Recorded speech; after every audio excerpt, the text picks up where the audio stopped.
Special product, multiplication of polynomials.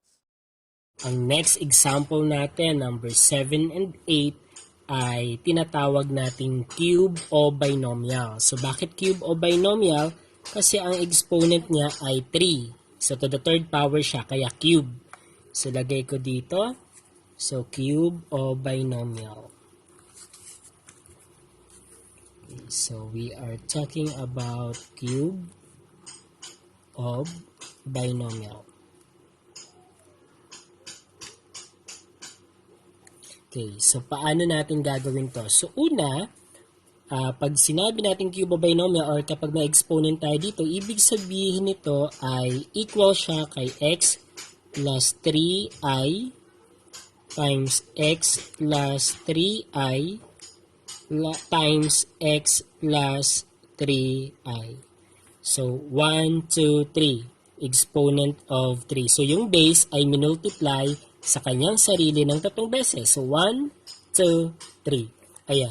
So, dito mapapansin mo na meron tayong ito. So, ito saka ito ay parang square o binomial yan. Kasi parehong-pareho lang din naman sila. And then, ito ay pag nakuha natin tong square o binomial, pwede na natin i-multiply dyan. Okay. So, gamitin muna natin yung method na ginagawa natin. So, ito muna ang i-multiply natin. Na, so, x and then 3i. We have x and then 3i. So, x times x is squared. X times 3i, we have 3ix. X times 3i, we have 3ix. Then 3i times 3i, that is 3 times 3, 9. I times I is I squared. Okay, and then ito ay like terms and equal siya kay 3 plus 3, 6. Then copy the literal coefficient, ix. And then we have this one, this is x squared. So plus 6ix plus 9i squared. So which is this one.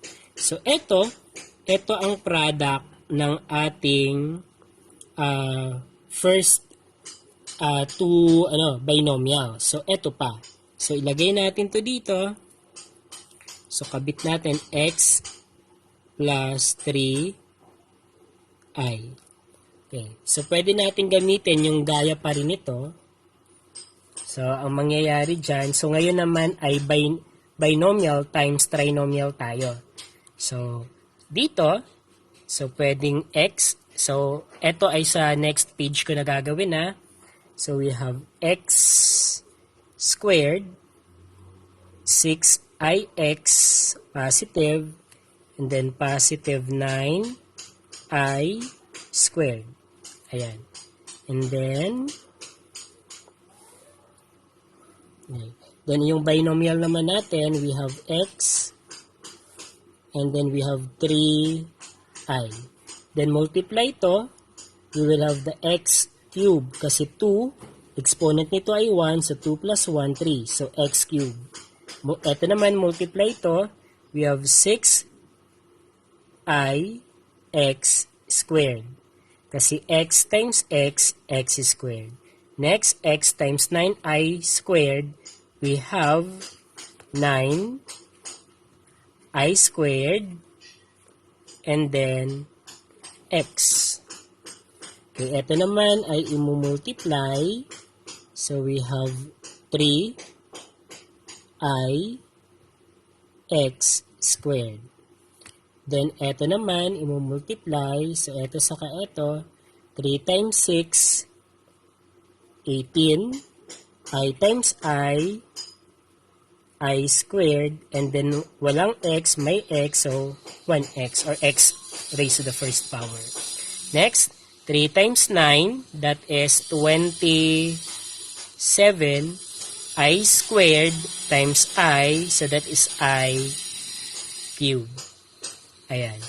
Then, tignan natin kung may mga like terms. So, diagonal niya, tingnan nyo, ix squared, ix squared. So, ibig sabihin, ito i-add natin. Okay, so add natin to. This is equivalent to 6 plus 3, 9. Then copy the literal coefficient since we are combining or adding the two terms. Okay, next, 9i squared x, I squared x. So, ibig sabihin, ito din ay i-add rin natin. So, that is equivalent to 18 plus 9. So, 18, 19, 27. Okay, so plus 27, then copy the literal coefficient, I squared x. Then, eto, affix natin. So, plus 27 I cube. Then, eto naman ay, nandito dapat siya, x cube. Then, eto ay plus. Okay. So, eto na ngayon ang pinaka-product ng ating cube of binomial. Okay, so number 2 tayo ng cube of binomial. So, we have cube of 7 plus 6j.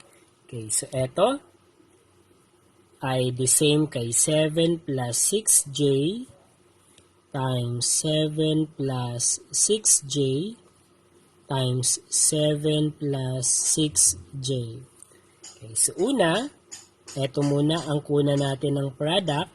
So we have 7, 6j, 7, 6j. 7 times 7, that is 49. 7 times 6 is 42. Then j. Eto walang j eh. So 7 times 6j, that is 42. J. Then 6 times 6, 36. J times j, j squared. And then, eto ay like terms at equal siya kay 42 plus 42, 84. So, 84j. Okay, then, we have 49 here. Then, we have 36j squared here. So, eto na ngayon ang product ng first two binomial natin. And then, etong product ng first two binomial natin ay imumultiply din natin kay 7 plus 6j. Okay, so gawin natin siya dito naman sa... Okay, so dito. So we have 49, 84j, then 36j squared. And then 7, 6j. Okay. So, 49 times 7 tayo. So, 49 times 7. So, 9 times 7, we have 63. So, 3, 6. So, 4 times 7, 28, 29, 30, 34. Okay, so, lagay dito, 343. Okay, next, 7 times 84. Ang tataas pala ng number na to, no? So, 84 times 7. So, 84 times 7, 7, 7, 14, 28. Then, 8 times 7, we have 56, 56, 57, 58. Okay, so dito ay 588J. Next, 7 times 36. Buhay. Okay, so 36 times 7. 42. So 4, 21, 25. So 252 and then J squared. Ayan. Next, 6 and 49, wala pa tayo, no? Okay, so 49 times 6. So 9 times 6, we have 54. And then 4 times 6, 6, 6, 12, 12, 12, 24, 29. So 294. Then, j, walang j. So, we have j here. Okay, next. 84 times 6. 6, 6, 12. 24. Then, 8 times 6. We have 48. 48, 49, 50. So, 504. Then, j and j, we have j squared. Next, 36 times 6. So, 6 times 6, 36. Then, 3 times 6, 18, 19, 20, 21. Okay, 216. So, 216, j, and then j squared. We have j cubed. Okay, and then, mapapansin nyo, ito ay like terms. Ito ay another like terms. Ayan. So, malapit na ba? So, lagay na natin dito. Ito, wala nang kapareho yan. So, 343. And then, yung sum nito, so we have 588. Okay, so we have 588j plus 294j. So, copy the j. And then, 8, 9, 10, 11, 12. So, 9, 10, 18, 5, 6, 7, 8. So, 882j. So, ito ang sum nito ay 882j. Lalagyan na natin 882j. Next, sum naman nitong 504j squared saka 252j squared. So, 504j squared plus 252j squared. So, copy the literal coefficient and then 4, 5, 6, 5, and then 5 plus 2, 7. 756. Okay, 756j. Okay, then plus 216j cube. So, eto na ang pinaka-product ng ating cube of 7 plus 6j. Okay, so sana'y nasundan at sana'y makuha. Okay, so kanina ay nag-long method tayo ng cube of binomial. So yan, nakuha na natin yung sagot sa pamamaraang tinuro ko, yung box method. So ngayon naman, eto, mapapansin kasi natin doon na eto yung pattern na ifa-follow natin. So for example, so eto na, so cube of binomial. So pag binomial tayo, may first term and then the second term. So first term, second term. So cube of binomial. Ang magiging product niya or sagot niya dyan ay cube of the first term plus thrice the square of the first terms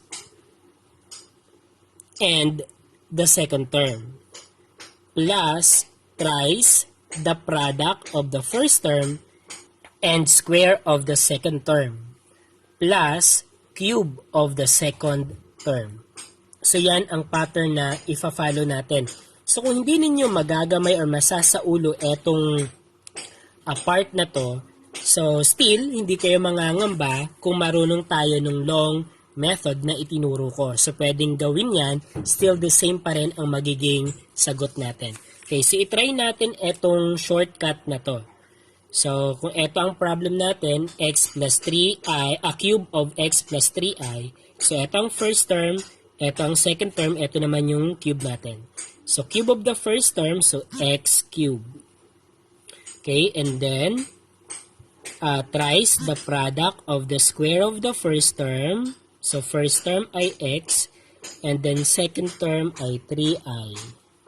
Okay, plus, thrice the product of the first term, and then square of the second term. So, second term is 3i. Then, plus cube of the second term which is 3i. Okay, so eto okay na tayo dito. X cube. Eto simplify natin to. So, we have x squared ay x squared pa rin. So, 3 times 3, 9. Okay, x squared and then I. Okay, dito naman, okay, 3i squared. So, ibig sabihin 3i times 3i. So, this is 9i squared. So, 9 times 3, 27. And then, we have x here and then I squared. Okay, then plus. So, 3i cube, ibig sabihin yan ay 3i times 3i times 3i. So, 3 times 3, 9 times 3, 27. I times I times I ay I cube. Okay, compare natin etong nakuha nating product sa product kanina. So, tignan natin. Okay, kasi same lang yung problem eh. Okay, so x cube plus 9i x squared. So, eto, same lang yan. Ano, iba lang yung order niya, but we have commutative property of multiplication. So, okay lang siya. So, the same lang yan, na 9i x squared or 9 x squared I. Okay, 27 I squared x. Okay, same lang din yan. And then 27i cube. Ayan, so tama, tumugma naman.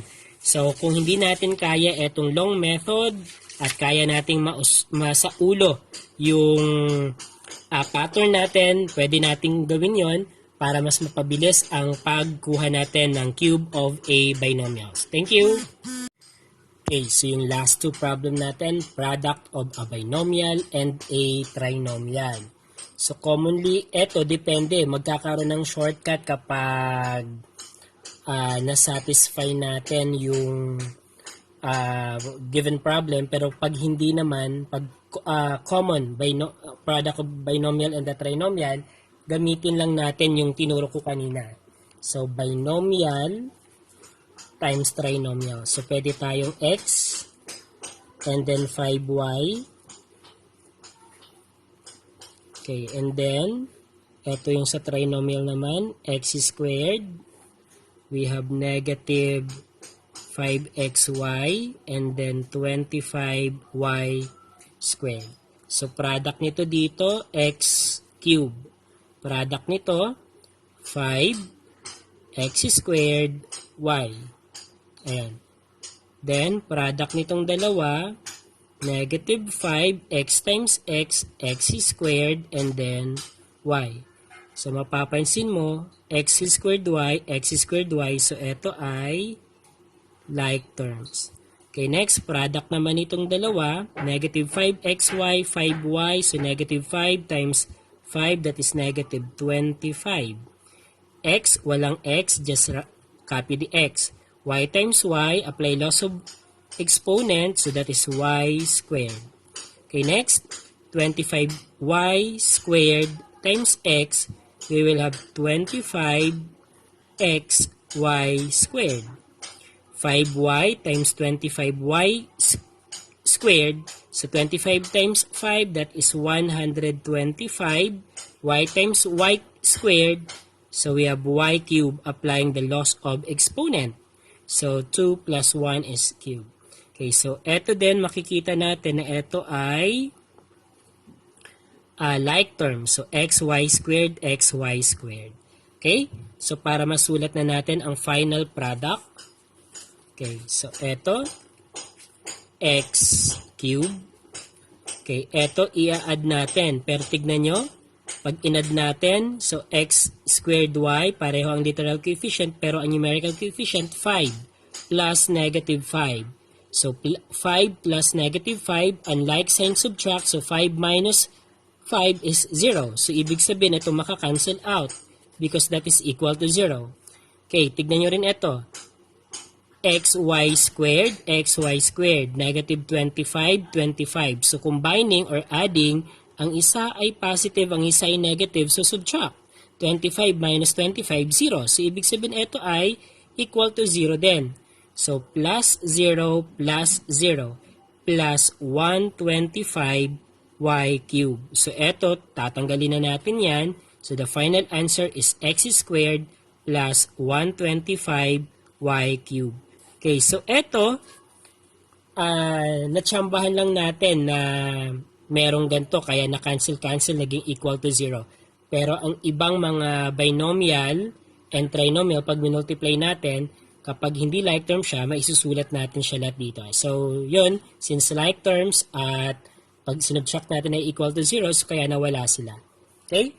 So, try naman natin ang last problem. We have binomial times trinomial. So, gamitan din natin ng ganito. We will encounter fraction, we will encounter yung fraction. So, 3/4 x and the negative 2/3 y. Okay?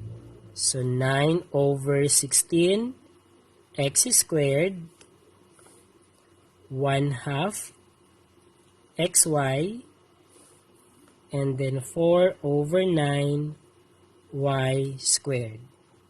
Okay, so times natin ito. Dito na lang natin ilagay. So, 3/4 x times 9/16 x. Okay. So, ano ba ang x squared pala ito? Okay, so x times x squared, immediately that is x cubed. Pero ito, so 3 times 9, so 9 times 3 ay 27. 4 times 16, ilan ba yon? So, 16 times 4, alam ko 64 eh. So, 6, 6, 12, 24, then 2, 1, and 4. So, 4, 5, 6, 64 nga. So, over 64. So, 27/64x cubed ang product nitong dalawa. Okay, next, eto naman. So, x squared then y. So, just place here x squared y. Okay, then, negative, positive, negative tayo, 2/3 times 9/16. 9/16. So, eto pwedeng isimplify kasi kung titignan mo, 9 and 3 divisible by 3. So, 9 divided by 3, that is equal to 3. Okay, eto naman, 2 and then 16, that is divisible by 8. So, divisible by 2. So, divide by 2, 1. So, ito pala naging 1. Then, 16 divided by 2, 8. So, 1 times 3, 3. 1 times 8, 8. So, ibig sabihin, ang product nitong dalawa ay, nito pala, sorry. So, negative 3/8 x squared y. Okay. So, next, ito naman.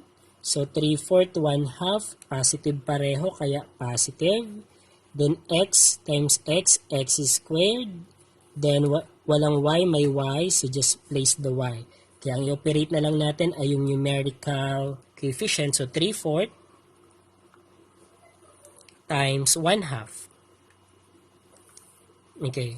So, walang pwedeng i-cancel. So, eto, hindi man. Eto, okay. So, multiply numerator times numerator, denominator times denominator. 3 times 1, 3. Then 4 times 2, 8. So, 3/8. So, dito, 3/8. Okay, next, 1/2. And then, eto naman. So, negative times positive, that is negative. Then, 1/2. And then 2/3.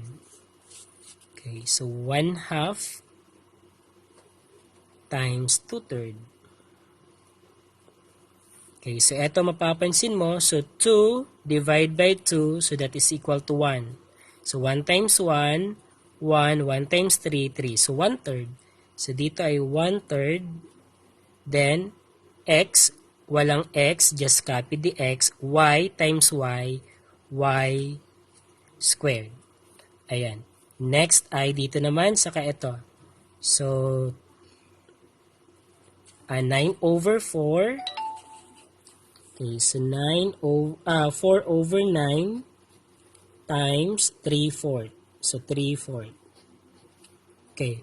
So, mapapansin mo, 4 divided by 4 is equal to 1. So, naging 1. 9 and 3 divisible by 3. So, 3 divided by 3, 1. 9 divided by 3 is 3. So, 1 times 1, 1. 3 times 1, 3. So, we have 1/3. So, dito ay 1/3. Ang product ng 9/4 saka 3/4. Then, x and y squared, magkaiba. So, just copy it here. X and then y squared. Okay, next, ito tayo, yung last, we have negative times positive, that is negative, and then 2/3. Okay, so 2/3 tayo times 4/9. Okay, so may pwede bang i-cancel out? Wala. So 2 times 4, we have 8, and then 3 times 9, 27. So we have 8/27, and then y squared and y, so that is y cubed. Okay, then, tignan natin. So, x squared y, so yung mga diagonal, mapapansin natin yan. Okay, x squared y. So, like terms, so combine. Negative 3, 8, positive 3, 8. Pag inad natin yan, since magkaiba ang sign, subtract. Pero since magkapareho siya, that is equal to 0 pag sinubtract natin. So, ibig sabihin ito ay makakancel out. So, xy squared. So, ito din ay like terms. So, ang gagawin din, copy the literal coefficient, xy cubed, and then operate the numerical coefficients. So, negative 1/3, positive 1/3, unlike sign, subtract. So, 1/3 minus 1/3, that is also equal to 0. So, ibig sabihin ito makakancel din. So, ang natira ay ito. So, ito ang natira, saka ito. So, sulat natin dito. So, ang product nito ay 27/64 x cubed minus 8/27 y cubed. So, ito na ang product niya. Okay, so yan. So, sana ay nasundan.